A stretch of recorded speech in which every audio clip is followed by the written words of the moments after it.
is time to continue my fantasy football series, and this time we are talking about must draft tight ends for the 2020 NFL football season. What is going on, y'all? FaizSportsTalk back at it with another video talking, of course, some NFL, here to talk some fantasy football. So if you are new to the channel, make sure to go ahead and subscribe, because I will be talking fantasy football on this channel as well as the regular content that I also do. So with that being said, I have, if you missed it, dropped my official fantasy football course, which I walk you through all the players I like, all the players that I dislike, all the strategies that I use to be successful in fantasy football and win leagues every year. I won quite a few last year, if I must say so myself, a humble brag here, if you will. But again, this is to help you guys out.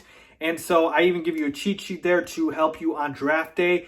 And so a lot of good jam-packed information in there. The link is in the description for the course. Make sure you grab that. It is an absolute must. So with that being said, follow me on my social media accounts. Ask me questions. Do what it is that you need to do. Let's talk about must-draft tight ends for the 2020 NFL season. So when I say must-draft, remember, we're talking about guys that are, going later in the drafts, in like later rounds. And we're not talking about the Travis Kelce's and George Kittles of the world, because those are the best tight ends, and I'm not really helping you there, right? I'm trying to help you find those gems that you must draft. And my first gem, and boy, do I love him this year, for you guys at tight end is Hayden Hurst. Okay? Hayden Hurst is the newest tight end for the Atlanta Falcons, who lost Austin Hooper this year to free agency. He signed with the Cleveland Browns, okay?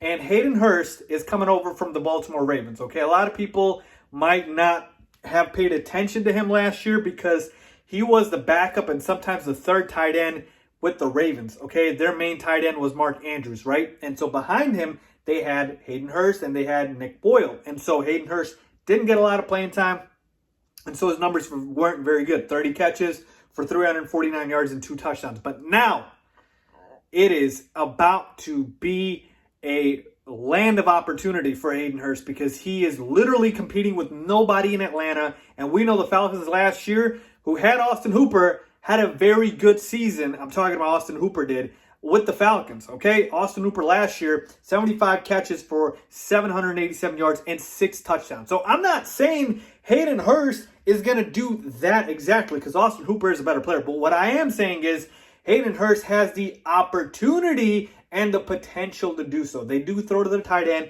in Atlanta. And Hayden Hurst, for where he's going right now, like, if I'm telling you guys, if you don't get Kittle or Kelsey, just wait on tight end and snatch up Hayden Hurst. He's going so late in drafts. I'm going to snatch him up because, like I said, he is my favorite tight end here. If we're not talking about the studs, obviously, of the sleepers. And so Hayden Hurst is going to get all the opportunity. I realize, again, Julio's there and Calvin Ridley's there, but the Falcons throw the football, and Austin Hooper produced last year. Hayden Hurst is talented.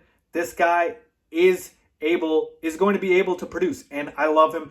Like I said, he can absolutely, he can definitely approach the numbers put up by Austin Hooper. And even if he doesn't get those numbers, if he gets close, he'll outperform his ADP easily. So grab yourself some Hayden Hurst. Let's move on to my second must-draft tight end here. And you guys might be surprised with this one. It is Jack Doyle.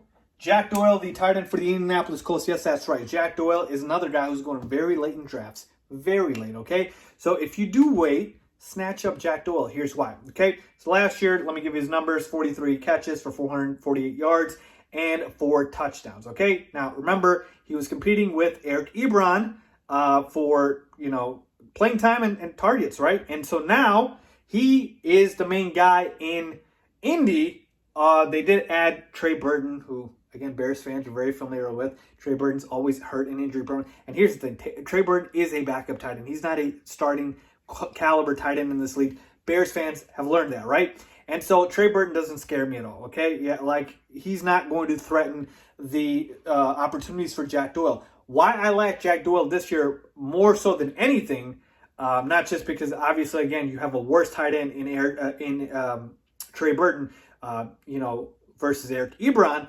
but because of one guy which is Phillip Rivers. The new quarterback in town for the Colts is Phillip Rivers, and Phillip Rivers loves throwing to the tight ends. I know this because I had Hunter Henry last year, and Hunter Henry produced and absolutely dominated because Phillip Rivers throws to the tight ends, especially in the red zone. So Jack Doyle is going to get a lot of passes thrown his way, and he's going to score a lot of touchdowns. So go ahead and grab yourself some Jack Doyle late in drafts. And finally, let's move on to my number 3 must-draft tight end. And keep in mind, folks, this is in order of the guys that I'm most confident about to least confident, okay? So my favorite is Hayden Hurst, then Jack Doyle.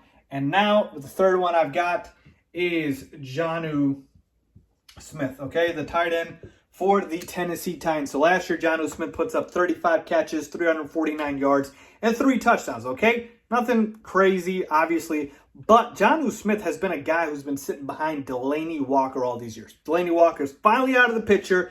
So Jonnu Smith is the main tight end in Tennessee. Now, I know the Titans are a running football team, but if you take a look at their offense, their target tree is very narrow.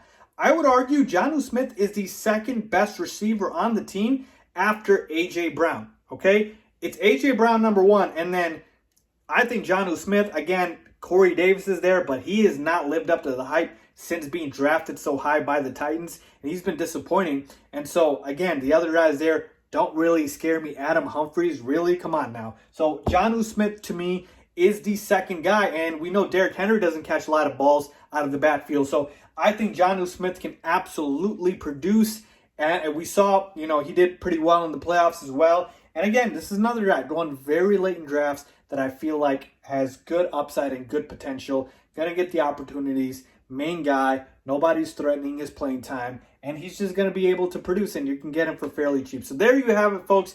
My 3 must-draft tight ends for the 2020 fantasy football season. If you enjoyed the video, please give it a big thumbs up. And make sure to grab my course if you haven't. So as always, thanks for watching.